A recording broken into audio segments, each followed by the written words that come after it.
Es probable que todos tengamos alguna idea sobre lo que es la depresión.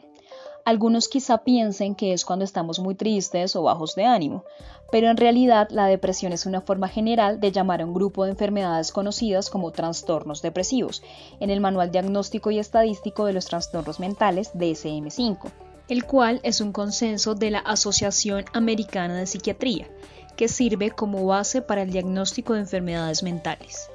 Aunque existen varios tipos de trastornos depresivos, la depresión mayor es el más común de estos. Esta implica un estado de ánimo triste constante en el tiempo, acompañado de cambios somáticos, es decir, relacionados con el estado de salud corporal, y cambios cognitivos relacionados con la forma de pensar y procesar información sobre el mundo, los cuales afectan de manera significativa la capacidad de una persona de funcionar en su día a día. Ahora bien, según la OMS se estima que el 3,8% de la población mundial experimenta depresión, es decir, aproximadamente 280 millones de personas. Este porcentaje se eleva al 5% si solo tomamos como referencia a los adultos, por lo que se reconoce como una de las principales causas de discapacidad en el mundo. Una cifra preocupante, ¿verdad? Pero, ¿cómo estamos en términos de depresión en Colombia? Pues realmente los datos no están tan actualizados. Según la encuesta nacional de salud mental llevada a cabo en el 2015, la incidencia coincide con el 5% de la población adulta reportada en el mundo y se reconoce como la segunda causa de carga de enfermedad en el país, es decir, un estimado de que tantas muertes y o discapacidades se generan por esta condición. Pero entonces, ¿qué se puede hacer cuando una persona tiene depresión? Existen diferentes formas de abordar esta condición, pero los dos tratamientos que han demostrado tener mejores resultados son la psicoterapia de enfoque cognitivo-conductual y el uso de medicamentos o terapia farmacológica, dentro de los que se incluyen los llamados antidepresivos. En Colombia, un estudio publicado en el 2022 en la Revista Colombiana de Psiquiatría se reportó que los antidepresivos más utilizados como primera línea de tratamiento son la fluoxetina y la trazodona, seguidos por la sertralina y el escitalopram. Lo que tienen estos medicamentos en común es que pertenecen a un grupo denominado inhibidores selectivos de la recaptación de serotonina. Un poco enredado, ¿no? Pero explicaremos a qué se debe su particular nombre más adelante. Pero antes, un dato curioso que reporta este estudio es que el porcentaje más alto de profesionales que prescriben este tipo de medicamentos en el país son los médicos generales, en más del 78% de los casos, frente a un 12% prescrito por médicos psiquiatras. Todos los datos que dimos son muy interesantes, pero frente a esto quisimos indagar qué tanto sabe la gente del común sobre los antidepresivos. Estas son algunas de sus respuestas. No, la verdad no tengo ni idea del efecto. Tienen que ver con neurotransmisión en el cerebro, regulan muchos de nuestros neurotransmisores y permiten equilibrar toda nuestra parte química en el cerebro. No. Hay unos que afectan, por ejemplo, el flujo de dopamina en algunas de las vías del cerebro, hay otros que afectan la serotonina. Hay unos que son inhibidores de recaptación de serotonina y no me acuerdo los demás, la verdad. Deben haber agonistas o también como pregabalina, cosas así que son como disminuidores de canales de calcio. Sí, cómo funcionan más o menos, pero no te puedo dar detalles, sí, o sea, sé más o menos qué hacen en el cerebro, pero hasta ahí.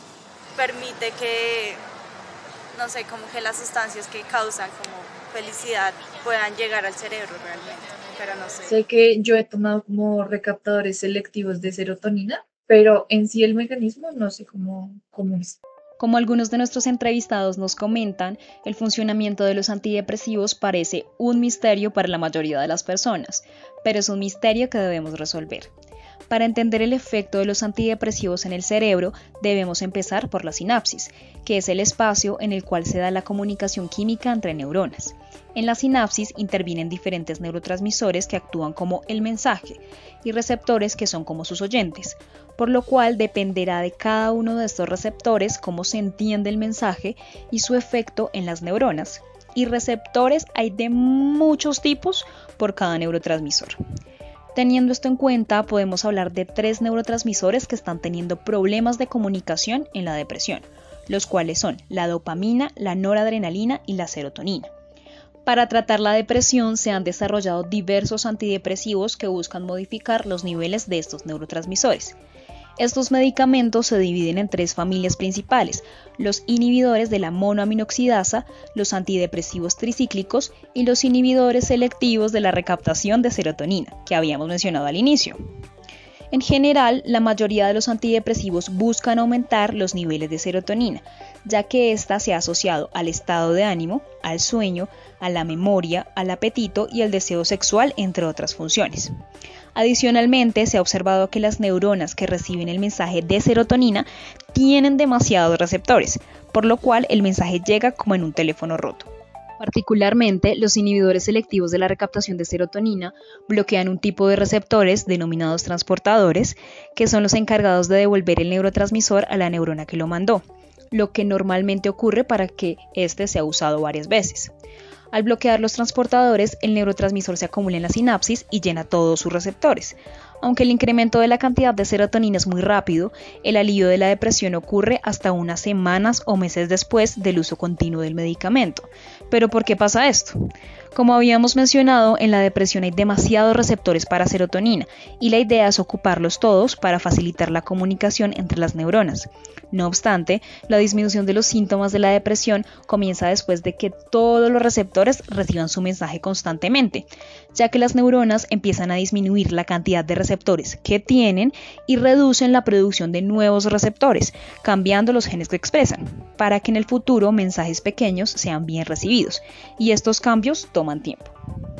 Otros antidepresivos incrementan los niveles no solo de serotonina, sino también de dopamina, relacionada con la recompensa que sentimos cuando hacemos algo que nos gusta, y de noradrenalina, asociada a nuestros niveles de atención y a nuestra respuesta al estrés. Sin embargo, su uso se recomienda solo para las personas que no respondieron bien al tratamiento con inhibidores selectivos de la recaptación de serotonina, ya que pueden generar otros efectos secundarios.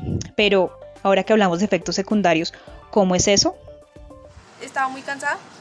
Literalmente yo me paraba y me quedaba dormida de pie, me mareaba siempre, estaba muy débil, o sea, no tenía fuerza como para, no sé, alzar cuadernos o cosas así. Y no sé, tampoco tenía ánimo como para hacer nada. También me daban ataques de ansiedad muy seguido, o sea, era como todos los días me sentía muy ansiosa porque como que mi emocionalidad variaba mucho. O sea, un día estaba muy feliz y al otro estaba muy triste. Pero los ataques de pánico fueron más recurrentes. Mucha sed, me daba muchísima sed. Y el líbido bajó mucho. Yo lloraba en la calle, no me sentía para nada bien, me daba muchísimo sueño, pero era una cosa absurda, o sea, como que yo literal vivía somnolienta todo el día. Tuve momentos así de la nada que me ponía a llorar, o sea, pero literalmente sin ninguna razón aparente, o sea, como que me ponía ultra mega sensible con la vida. Como mencionaron algunos de nuestros entrevistados, es probable que los pacientes que toman antidepresivos padezcan múltiples efectos secundarios. ¿Por qué sucede esto? Todo tiene que ver con los receptores sobre los que actúa el fármaco recetado, ya que la mayoría de antidepresivos no afectan únicamente un tipo de receptor, sino que, como vemos en la imagen, tienen acciones sobre receptores para otros neurotransmisores asociados a diferentes funciones. Por ejemplo, el sentirse somnoliento durante gran parte del día suele estar asociado con la acción antihistaminérgica de ciertos antidepresivos. Esto significa que bloquean el funcionamiento de algunos receptores para la histamina, una sustancia química que está involucrada en el mantenimiento de estados de vigilia y alerta. Por lo tanto, al interferir en el funcionamiento normal de estos receptores, los pacientes presentan síntomas sedativos y de fatiga constante. Por otro lado, varios estudios han asociado algunos inhibidores selectivos de la recaptación de serotonina con la presencia o empeoramiento de síntomas de ansiedad. Por ejemplo, la fluoxetina, al bloquear un tipo de receptores de serotonina llamados 5-HT2C, puede aumentar el insomnio y la agitación, e incluso llegar a generar ataques de pánico. Algunos pacientes también reportan una disminución del deseo sexual al tomar antidepresivos.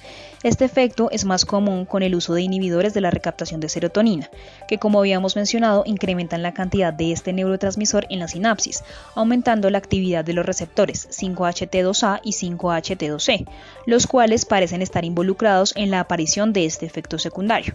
Afortunadamente existen fármacos que no solo bloquean los transportadores de la serotonina, sino que también bloquean estos dos tipos de receptores, evitando la disminución del deseo sexual. Otro de los efectos secundarios que se pueden presentar al tomar antidepresivos, principalmente los llamados tricíclicos, es la sensación de sed constante. Esto sucede ya que los tricíclicos bloquean un tipo de receptor específico, el receptor M1, para otro neurotransmisor llamado acetilcolina. El bloqueo del M1 no solo está asociado a la sensación constante de sed, sino también a estreñimiento, visión borrosa y somnolencia que algunas personas presentan durante el tratamiento. Adicionalmente, como habíamos comentado, los antidepresivos pueden tener efectos sobre receptores de otros neurotransmisores como la dopamina, el glutamato y el GABA, entre otros, y modificar su acción en diferentes partes del cerebro. Debido a esto, algunos pacientes tienen cambios repentinos del estado de ánimo como llorar súbitamente, ponerse irritables o sentir hiperactividad durante el tratamiento farmacológico. Por eso es importante que los profesionales tengan en cuenta los síntomas predominantes del paciente para recetar fármacos adecuados que no empeoren otras condiciones que se presenten junto a la depresión. Pero tranquilos, estos datos no son para asustarse. Algunos de estos efectos disminuyen o desaparecen una vez ha pasado el tiempo necesario para que el medicamento cumpla su propósito, el de disminuir los receptores. Además, los antidepresivos se pueden recetar con otros medicamentos que ayudan a contrarrestar muchos de los efectos secundarios. Luego de haber repasado todos estos interesantes conceptos sobre los antidepresivos y su funcionamiento, quisimos saber si nuestros entrevistados que han tomado antidepresivos estarían dispuestos a volverlos a tomar si los necesitaran. Sí, pero con información del antidepresivo. O sea, si yo sé bien para qué funciona y cómo funciona, sí. No. Yo creo que sí, porque sí siento que son necesarios cuando pues ya es como una crisis muy fuerte, como que se sale de control. ¿Y qué opinan aquellos que no han tomado antidepresivos? No creo. Pues lo que he escuchado es que causan efectos secundarios que llevan a las personas a tener como cansancio muy constante, como mucho sueño, como a disminuir la capacidad de trabajo, la capacidad cognitiva, entonces sí, como que no me gustaría disminuir esas capacidades. Como primera medida no tomaría un antidepresivo. Siempre está primero la terapia que no sea farmacológica. No sé, depende. O sea, depende como de cómo sea todo mi proceso con psicología y psiquiatría. Sí, porque considero que es una terapia sobre todo para la depresión y para ciertos tipos de depresión, a veces agudas, se necesita pues que uno esté tanto en terapia psicológica con un psicólogo como también esté médica con un psiquiatra. No creo porque sí he escuchado cosas malas acerca de los antidepresivos que no son muy buenos, además sé que crean harta como dependencia. Como pudieron notar, es muy común que las personas no conozcan cómo funcionan los antidepresivos, ni cuáles efectos secundarios podrían generar o cuánto tiempo tardan en actuar para mejorar la depresión. Esto puede generar ideas equivocadas sobre estos medicamentos e impedir que las personas que los necesitan los usen por miedo a sus efectos o que dejen de usarlos al no ver resultados inmediatos. Es por esto que es importante la divulgación sobre temas como este, ya que influyen tanto en la salud de la población general como en el bienestar individual de las personas que necesitan antidepresivos. Así que queremos desvelar algunos mitos que hay alrededor de estos fármacos. Mito 1. Los antidepresivos son placebo. Décadas de investigación han mostrado que los antidepresivos son más efectivos cuando se comparan con un placebo, ya que, como habíamos mencionado, modifican los circuitos cerebrales asociados a los síntomas de la depresión al alterar la cantidad de neurotransmisores y receptores. Mito 2. Los antidepresivos funcionan inmediatamente. Como mencionamos antes, los antidepresivos requieren varias semanas o meses para comenzar a mejorar los síntomas depresivos, porque tienen que cambiar los genes que se expresan o no en las neuronas del cerebro, por lo cual hay que darles tiempo. Mito 3. Los antidepresivos son adictivos. Los antidepresivos no generan una adicción en el sentido de buscar compulsivamente la droga para obtener una sensación de euforia, ya que no afectan directamente el circuito de recompensa cerebral, el cual está a cargo de la dopamina, como sí lo hacen las drogas de abuso. Así que sin preocupaciones, ya que no son adictivos. Mito 4. Si uso antidepresivos, no debo ir al psicólogo.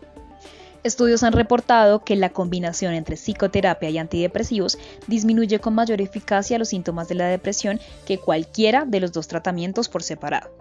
Y ahora, mirando hacia el futuro, ¿qué nos espera en el tratamiento para la depresión?